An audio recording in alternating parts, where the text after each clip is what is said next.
Mrs. Danielle DeVita back with another video. I overheard someone say that marriage is overrated. A lot of women say, I like the strong silent type. Well, a lot of men like the feminine silent type. And for sure, it's going down. So a lot of times people are not getting the when to speak and when to be quiet is one of the most powerful. She's going to be aggressive thinking that. And as someone who's been married for 12 years, she's driven, not lazy. And this will make yourself and get on the right path. That understand that you might be doing a disservice to your daughter. If you don't help her understand vetting and proper decision making, now she's going to be a basket case later. If you don't help her understand emotional intelligence, she's going to hold on to a lot of emotional baggage. If you don't... We live in a world where femininity, marriages, family, and courting is no longer valued. We live in hookup culture, situationships, and struggle love. The number one reason women struggle in long-term relationships, number one, femininity, and number two, staying in a relationship or entertaining people longer than the woman should. My name is Danielle DeVita, and I'm a relationship and femininity coach. I've been married for 12 years, and I want to help you get on your feminine journey and vet for the right man today. For more of my content, you can visit MrsDanielleDeVita.com, or you can go to YouTube, Instagram, or my Facebook page. Get on your feminine journey today.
everyone. I am live. This is Mrs. Danielle DeVita.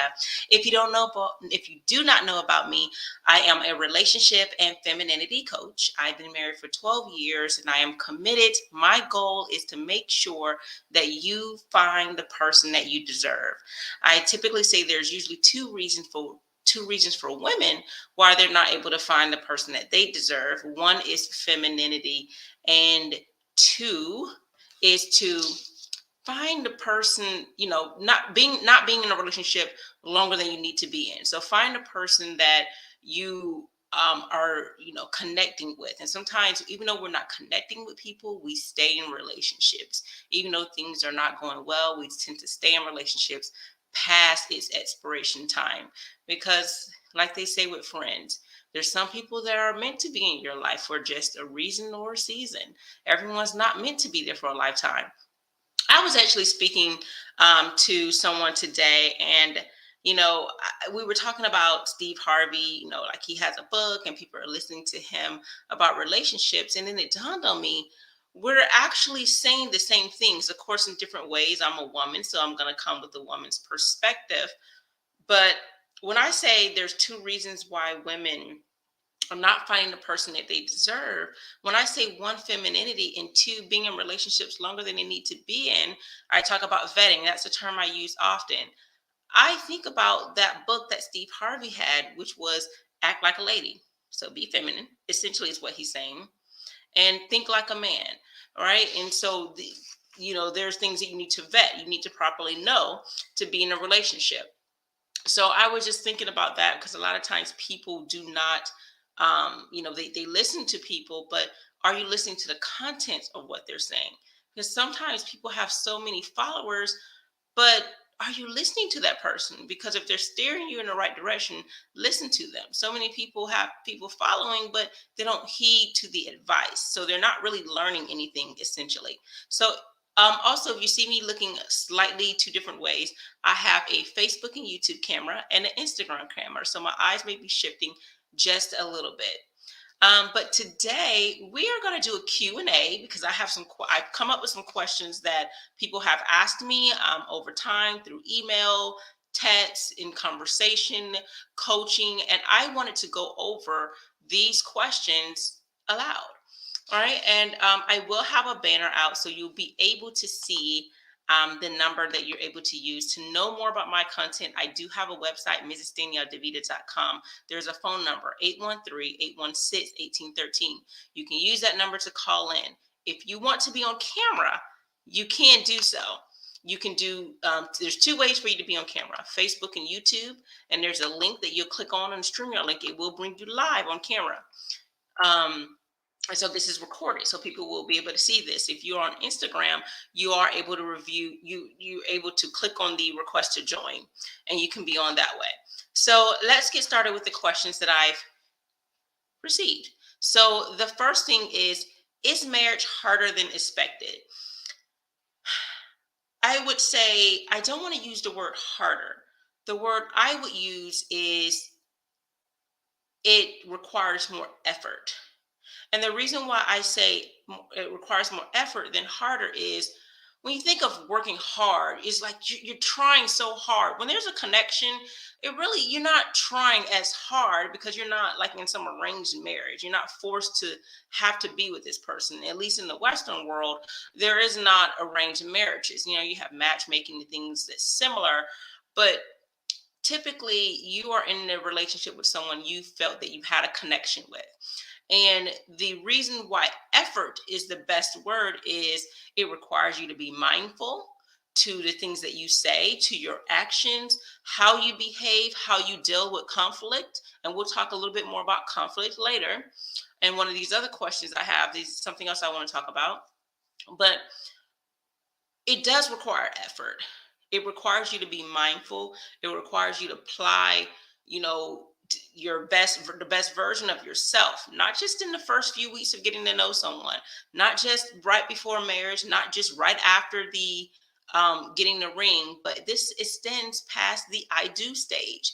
This extends past the first 5 years, the next 10 years, and so on. You want to continue each and every day to apply effort. because one, we evolve as humans, we grow, so things are going to change, but it requires us to be mindful of how we are as we do grow with the person that we say we want to grow with. And this is for both men and women. So these things will apply for both men and women. Number two, when at odds with the spouse, is it easier for opportunities to cheat arise? Yes. Whenever you're at odds with someone, when you think about even friendships, okay, think about, you know what, let's simplify it and think about a job. When your job upset you and they've done something to make you feel invaluable, they're not paying you well, they're not treating you well, you're not getting the incentives, something of that sort, you tend to want to do what? Look for another job, find a better company, or someone may try to poach you. Oh, well, we can do better, especially depending on your field. They may try to tell you that they have something better to offer you than what you've received. If you've ever worked on a job and you've done very well, you'll see where someone wants to give you a card for you to work for them. So understand that this is the same in relationships. When you're going through hard times, the grass always looks greener on the other side. Or you could be minding your own business and there'll be someone over there trying to show you how awesome their grass is. And the whole point is to stay firm. Even though you have difficulties, even though you have conflict, understand that even though these opportunities arise, we go back to applying effort. You know, I want this to work. So I'm not going to squander this opportunity by a 10-minute, feeling of lust, because that's typically sometimes what it is. Or you have some, let's say it's not necessarily lust, because I do believe for a lot of women it's not lust as it would be for a man. And not to make a man feel small right now listening to this, but for sometimes it is lust.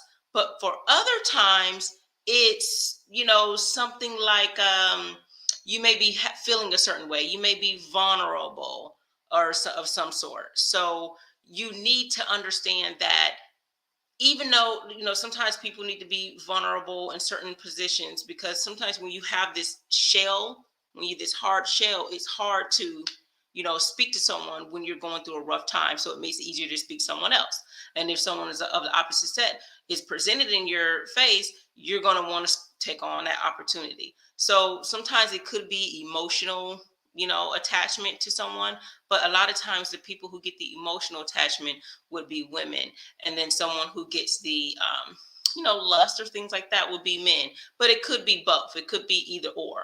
But a lot of times when you're going through hard times or you're seeing the worst in someone, their flaws are magnified, you tend to look at someone else where you're lacking, where that person is not giving you. So someone could be awesome, but they never cook or they don't look as good. So you see someone else who cooks or look as good, and then you ignore all the other things that they are lacking, and then you go after that, not realizing. And that's kind of like the 80-20 rule that you kind of hear about people. No one's going to be perfect and have 100% of what you want, but if they have 80 to 90%, don't go out looking for the 10 to 20%. All right. How to Number three, how do you deal with the silent treatment? Well, first, I'd like to explain what the silent treatment is, because sometimes people may say silent treatment, but it may not be. Both men and women can do the silent treatment. The silent treatment is a form of punishment. It is, how to properly communicate your feelings to this person. However, they've said something or they've done something that upset you. So you, in return, are being passive aggressive. And instead of talking it out as a mature adult, you cut them off.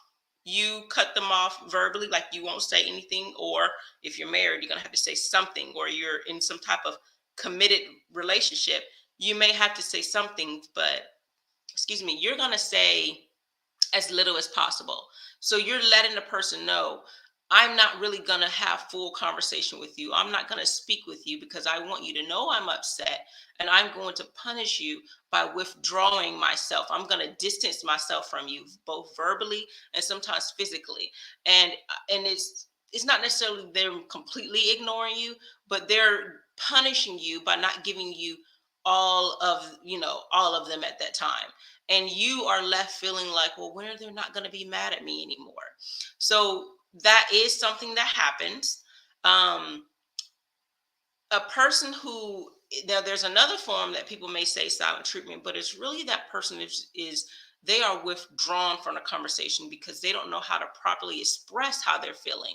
So because they're unsure of how to acknowledge their emotions, is acknowledge how they're feeling, or they know how they're feeling, but they feel ashamed of how they feel. They feel shameful or insignificant or feel vulnerable. Sometimes people don't want to be vulnerable. And when they feel this way, they withdraw themselves. And when you try to pull them back out their shell, they get upset and lash out at you because they don't want to talk about it. Right. So there are different forms of silent treatment, but I wouldn't call the person who's withdrawn and not properly knows how to communicate their feelings. Or sometimes that could be part of a person being emotionally unavailable or do not know how to harness their emotions or acknowledge their emotions. So they may become withdrawn. Now, please note that I am not a psychiatrist, psychologist, or anything like this. My experience comes from having a field in communications, my master's in communication, public and corporate and interpersonal communication. So I have that background, and also me having observations and understanding people, being able to read people, given my legal field. So I have, this is what I see when I'm listening to people when they're talking about the silent treatment, or they're not properly communicating with me. So this is going to be that form of it. Now, how do you deal with it?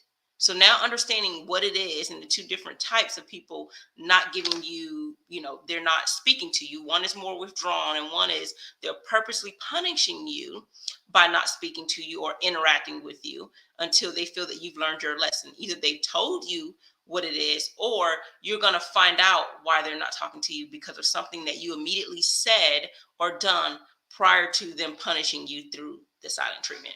Right? The way to deal with it is not let it bother you. The whole point of the silent treatment is so you can feel insignificant or wait till that person stops punishing you. And in order to do that, you're going to have to ignore the fact that they are giving you the silent treatment. Go about your day, do your thing, and yeah, because if not, then you run the risk of being upset by it. So again, the best way to deal with the silent treatment is ignore the fact that they're giving you the silent treatment. Go about your day. Don't act like you're bothered by it, right? Because that's part of immaturity. Now, you can acknowledge it. I wouldn't get mad at them immediately when they do it. What I would say is, we've been together long enough. I'd like to have an adult conversation when you're ready. If not, that's okay. When you're ready, we can continue. And you give them that time to be mad, but you go about your day not looking upset, because the whole point is to phase you, is to make you angry, make you upset. That's the desired, want in them doing this. So if you don't feel like you're being punished, they're not going to do anything about it, right? I forgot to put my number up, not my number, but put the system up for that. So let me do that really quick because I completely forgot all about it in case someone does call, because I did not put my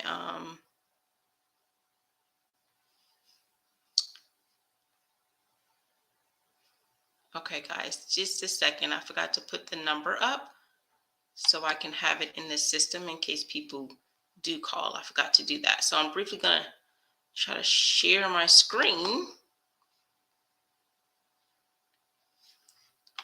for these numbers. I don't want people's numbers to show up. So just a second.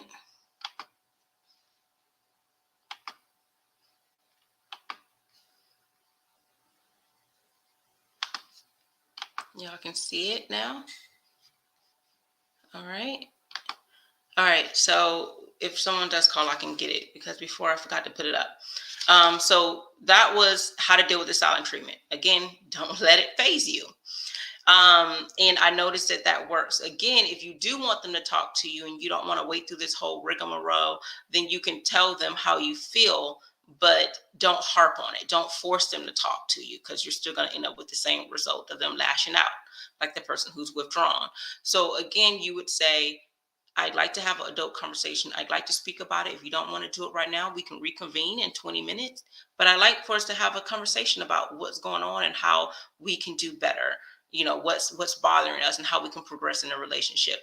And you can do this when you're married. You can do this when you're dating, friendship, all these things. You can tailor it how you would say it. But then if they don't want to continue to talk, you move on and move on like nothing's wrong. Um, Number 4, do you sleep in separate rooms after an argument ensues? Well, I do not. My husband do not. The only time we slept in another room was if we fell asleep watching TV in a different room. Um, I don't think that sleeping in another room the helps the conflict. I think if you could come together and talk about it prior to going to bed, you'd feel better about it. You never know the last time you'll see this person again. You don't know if they're going to wake up.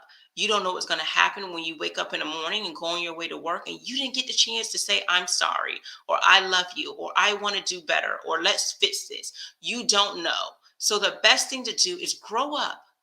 Have a conversation. Now, sometimes things are not gonna get resolved that night. There's times when I say, well, you know what, we have a lot going on. How about we sleep on it and we can talk about it tomorrow? But I do love you. So at least at the end of the day, even though the situation's not resolved, he knows I love him. I know he loves me. Now, again, you're going to have hiccups in a relationship. We've been married for 12 years, and the goal is to have disagreements and not arguments. And when I say arguments, I mean something more toxic, like a lot of yelling and screaming. You want to be able to have adult like conversations, resolve your conflict. My toddlers watch a show called Word Party, and sometimes the kids throw a tantrum, and then they're like, no, use your words, Word Party, and then they have this little song and dance. Well, this is how it is as adults. Find the words that you need to say to get it out, rather than doing the silent treatment or ignoring them or just being withdrawn because you're not sure what to say. But transparency is the best way to start when you don't know how to have a conversation. Just be truthful and honest. Now, if you're in a new relationship, I have a video even for men, when to be vulnerable, how to do that, because even as a woman, you do not want to be vulnerable with someone you do not know. You don't. This is part of vetting. You don't want to share all of your things. That's why it's not good to drink heavily when you're on the first few dates with people. You need to be careful of who you're speaking to and what it is you're saying. So you have to be careful of who you spill the beans to and how comfortable you get, because you don't know this person.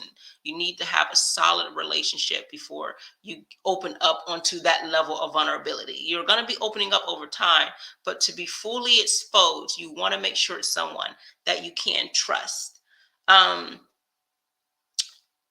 Number 5, can you fall out of love with your spouse?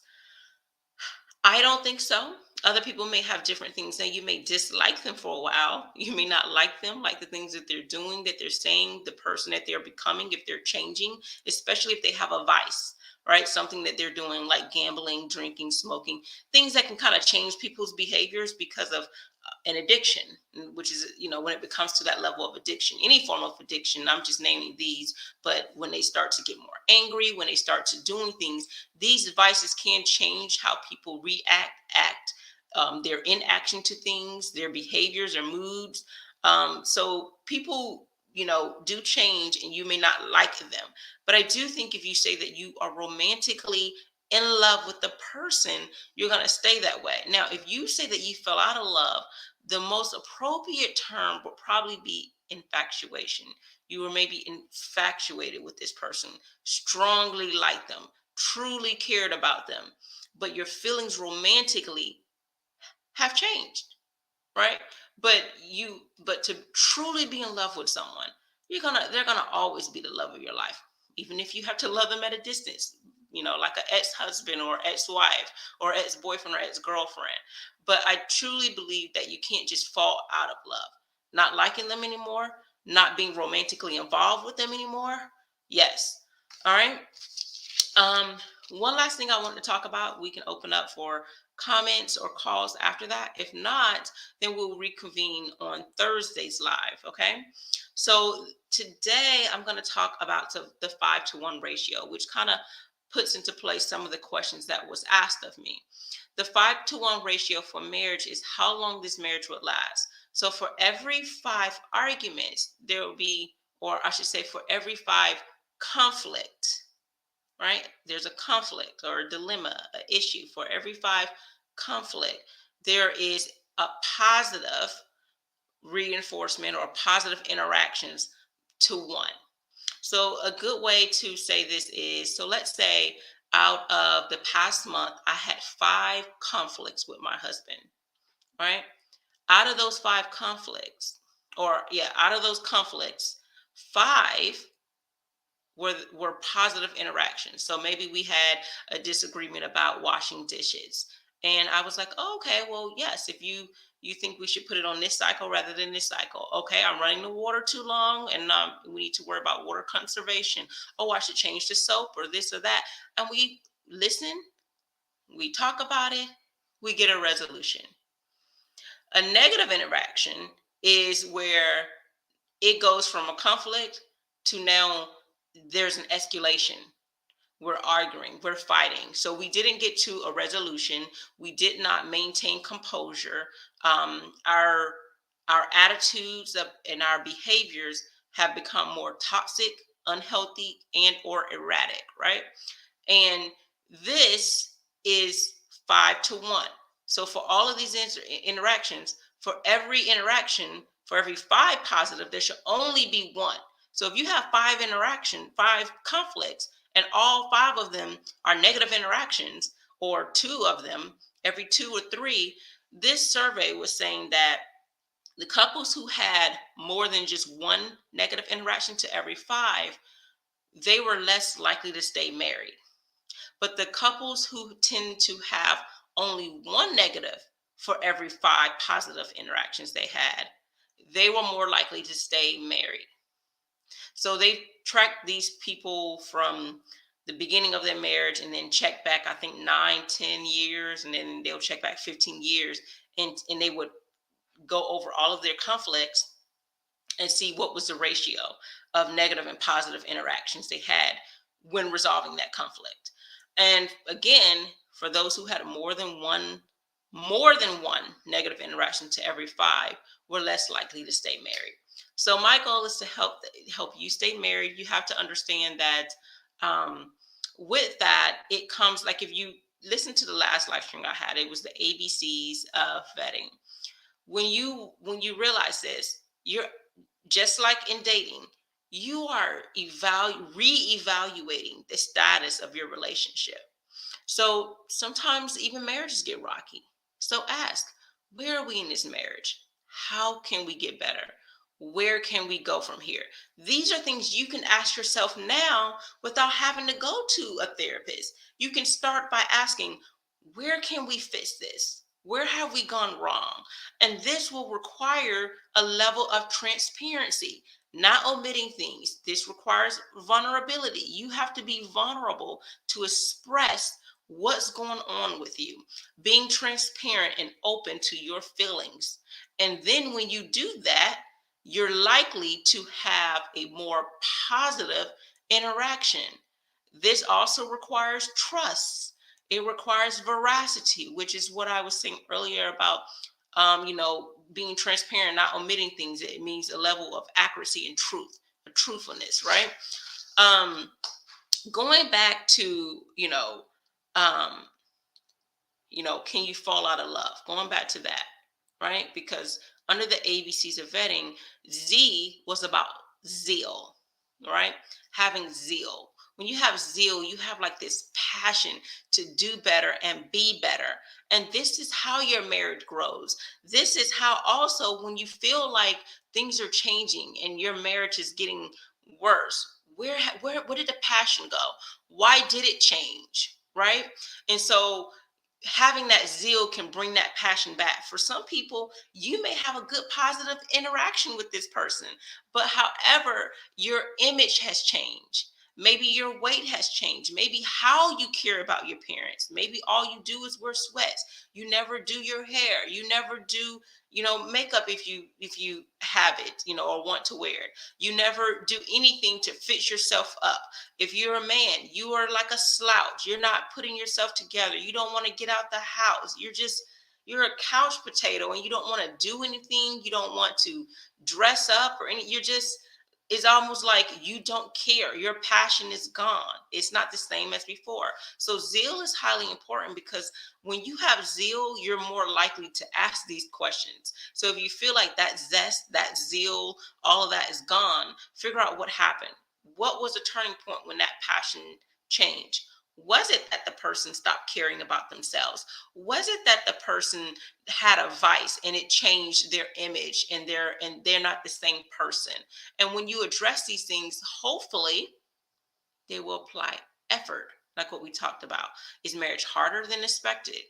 It requires more effort because now you can't just think about you. It's just like children.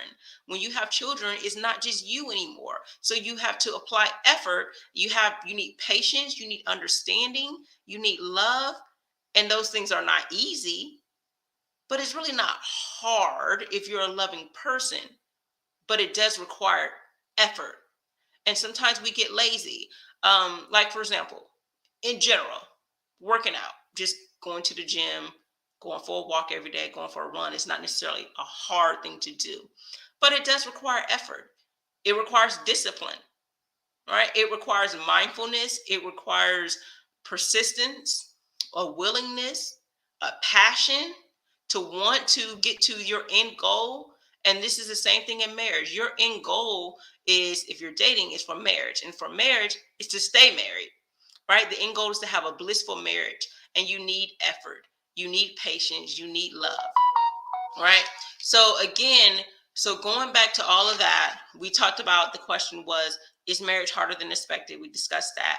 When when you are at odds, is it easy for the opportunity to cheat arise? Yeah, right. But doesn't mean you have to do it, right? How do you deal with the silent treatment? We talked about that. Don't let it phase you.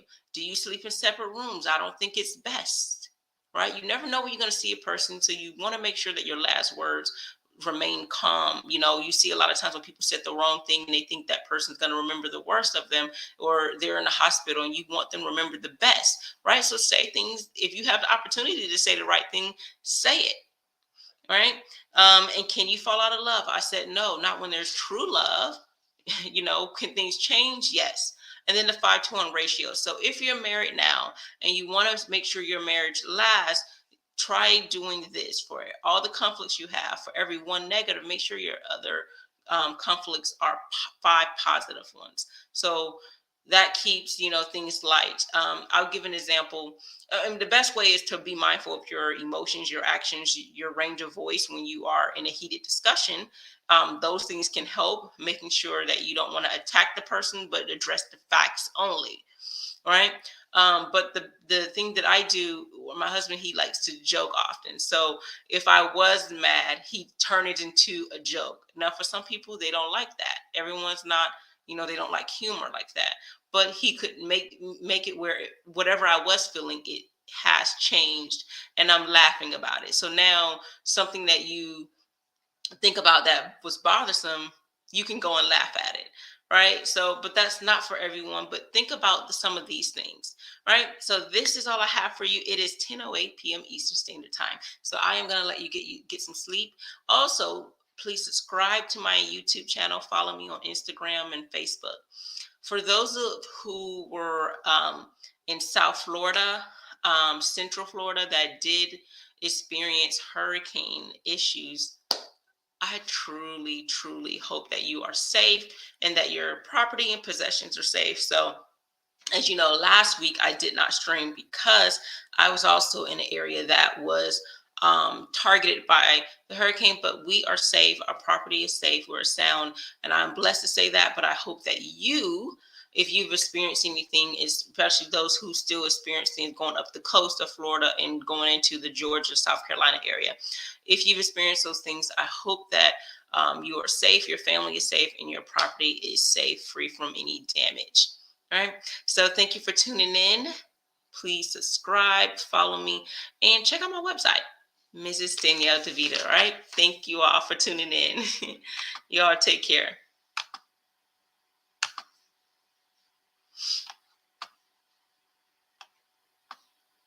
Mrs. Danielle DeVita back with another video. I overheard someone say that marriage is overrated. A lot of women say, I like the strong silent type. Well, a lot of men like the feminine silent type. And for sure, it's going down.